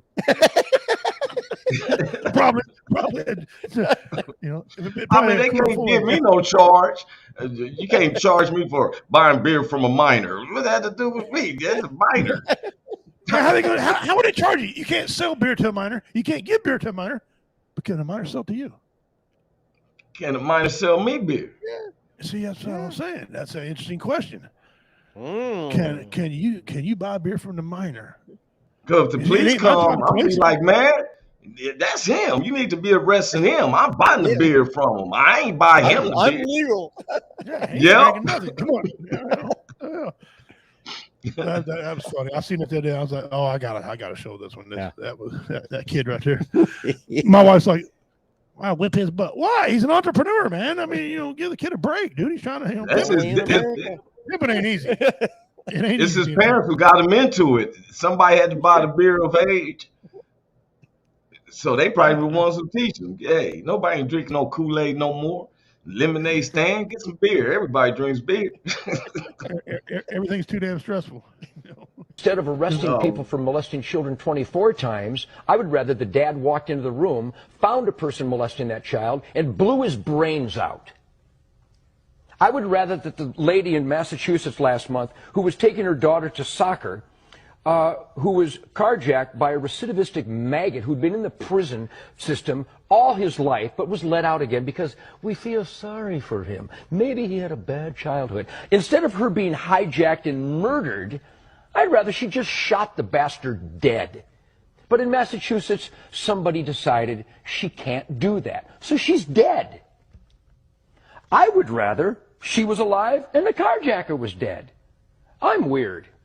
I would rather that the guy who beat this lady to within an inch of her life in Waco, on parole was he, phenomenal, and beat her to within an inch of her life in front of her grandchildren with a whiskey bottle. I would rather she fell to the ground, pulled out a .38, and shot him 6 times in the chest and killed him. Am I weird? Because the guy is going to get out again. I don't like repeat offenders. I like dead offenders. All right, guys, in case you didn't know who that was, Ted Nugent, he's called Uncle Ted, a very talented musician, but he's got a lot of political things he likes to say, we'll put it that way. And he's a huge, huge gun enthusiast. Nothing wrong with that, as you can tell. But that's starting to become a common thing in this country. Repeat offenders. And yeah, we should worry about that, talk about that. But we also should worry about something else. We should stop putting people in jail who don't belong in jail or in prison. Prison. Okay, and when they do, that person should be able to turn around and sue for every damn penny he can get. Okay, and the state of Missouri can't do that. They can only do it if he was charged, or if a witness come by and said, "No, I made a mistake." DNA in the state of Missouri will not get you a check if you're innocent. Well, how? That's the best true way to prove somebody ain't innocent is with DNA. DNA. All right. People lie. That's why. Yeah. I don't think they should rely on eyewitness accounts in this country anymore. You mean tell me the advanced knowledge we have with DNA, the advanced forensic science we got? I mean, my God, you got touch DNA. You touch me, your DNA's on me. Yeah, it's there. Okay. What do I need a witness statement for? If people, let's say somebody seen something, but they said, "Oh, I don't like him," so they lie on me. Okay, it's up to me to prove it, even though they're supposed to. I'm innocent until proven guilty. That's not the way it is. So no, you're guilty until you prove yourself innocent. Right. One of the reasons why they don't allow lie detector tests in the United States are not admissible in court is because the person reading it can't be trusted. What if he's got a vendetta? What if? No, let's say racial. What if he's black and the guy reading is white? He don't like him just because he's black. Well, here's another thing. A habitual liar, okay, can pass a lie detector test. A person who lies all the time, because it can't get a base. Because it can't get a base. There's another thing too. A lot of people now, a lot of the population. I think I read somewhere, and of course you got to watch what you read too. About 45% of the general public is on prescribed medication, and then there's the rest of filling with recreational. Okay, there's some medications that'll trick that lie detector test as well, especially with psychotropic methods designed to keep you calm, But now they say, and I hear people say, well, they're advancing those lie detector tests. Now you advance all they want, what?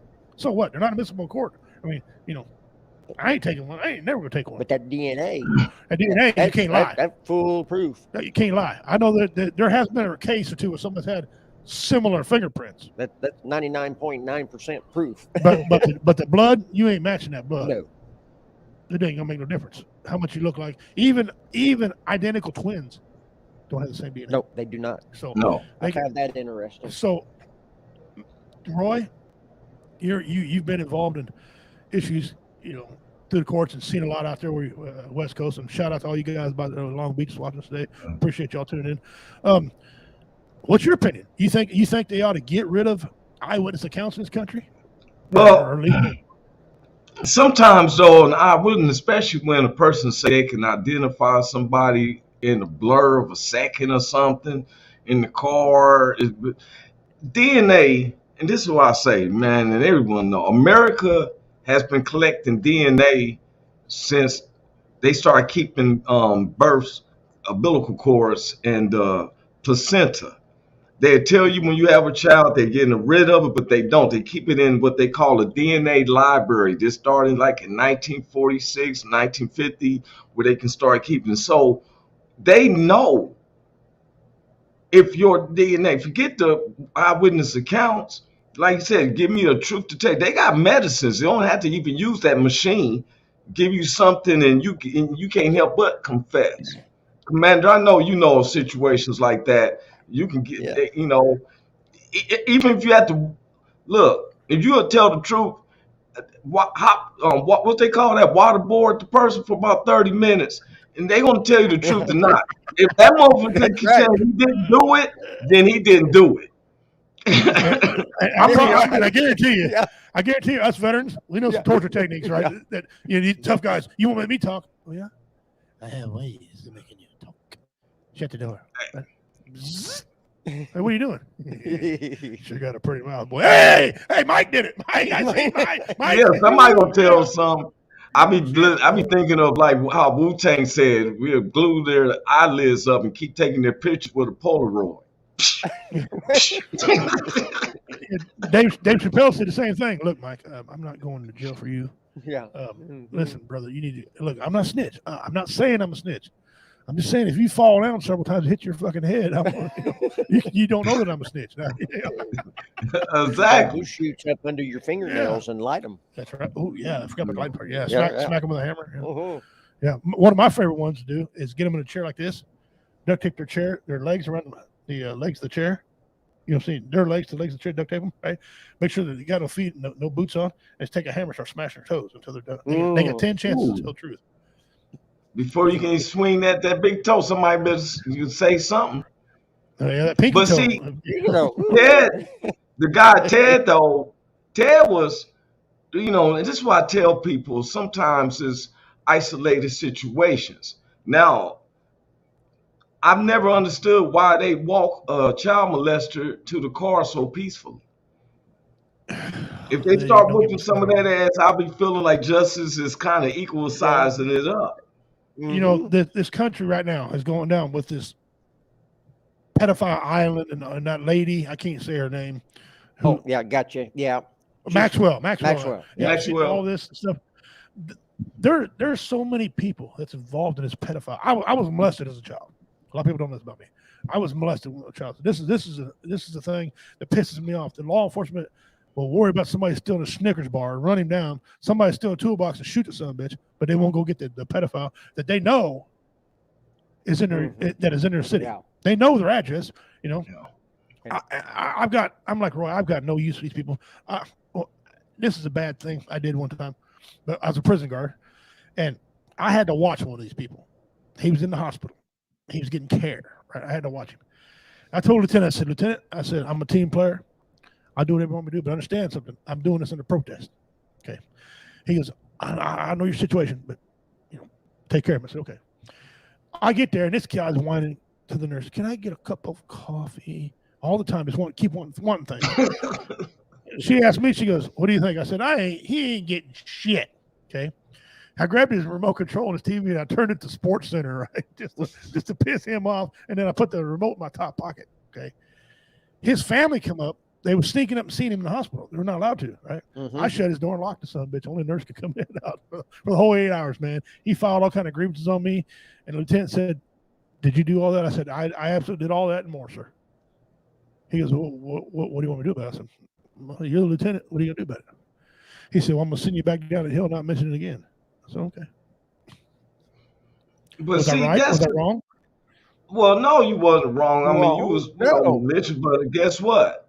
Guess what? That child or whatever felt. Right. Yeah. See, and my thing they serve their is this. time and they get out. And then they got to still register and all that. I don't need to go through all of that. I be feeling like this. We concentrate on the wrong things. For one, I'm tired of seeing lives taken because of material things. Mm-hmm. We got kids that are instantly, their innocence is being evaded in a tremendous ways. Like you said, we have our veterans that's committing suicide at an all-time rate. When you read those statistics, Commander, I was like, wow. That, I don't have no patience for another grown man if you're going to do some malicious stuff, because I have kids, I have a family, I have neighbors that I am not going to go out of here and kill on. I'm not going to disturb their peace by beating up folks in my own house.